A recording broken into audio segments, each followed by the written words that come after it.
এটা হচ্ছে যশোরের জগদীশপুর গ্রাম। আমার ননদের শ্বশুরবাড়ি। সবুজে ভরপুর একটা গ্রাম, যেদিকে চোখ যায় শুধু সবুজ আর সবুজ। পাখি ডাকছে অবিরত। শহর আর গ্রামের মধ্যে কত যে পার্থক্য, কদাচিৎ মানুষ দেখা যায়। আমার কাছে মনে হয় জীবনযাত্রা এখানে অনেক সহজ সরল। কোনো জটিলতা নেই, দেখা যায় না কোনো কিছু। কোনো ভিড় নেই, কোনো গাড়ি ঘোড়ার তেমন কোনো হর্ন নেই। চুপচাপ নীরব এলাকা একেবারে। এই যে খেজুর গাছগুলো, কি সুন্দর থোকা থোকা খেজুর ধরে আছে। এগুলো কিন্তু দেশীয় খেজুর গাছ। খেজুর গাছগুলো সবুজের মধ্যে অরেঞ্জ কালারের খেজুরগুলো দেখে খুব ভালো লাগছে।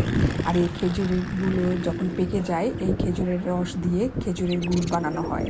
কি সুন্দর একটা ব্যাপার। দুটো পাখি বসে আছে ফিঙে খেজুর গাছে, দেখতে কিন্তু ভীষণ ভালো লাগছিল। আর আমরা কিন্তু এই সম্পর্কে আসলে অনেকটুকু জানি না, ইউজ টু না। আমার কাছেও এটা নতুন, আমার ছেলেমেয়ের কাছে তো একেবারেই নতুন। আমার কাছে ভীষণ ভালো লাগছিল এই গ্রামের চিত্রটা দেখে। এখানে কিন্তু আমি একবার গিয়েছিলাম।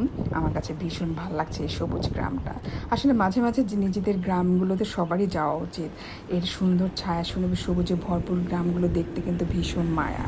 আর এজন্যই হয়তো ছুটি ছাটা পেলে মানুষ গ্রামের পানে ছুটে যায়। আর নিজের প্রিয়জনদের সাথে কিছুটা শান্ত, সুনিবিড়, আরামদায়ক পরিবেশে কিছুটা সময় কাটিয়ে আসতে ভালো লাগে, ভালোবাসে।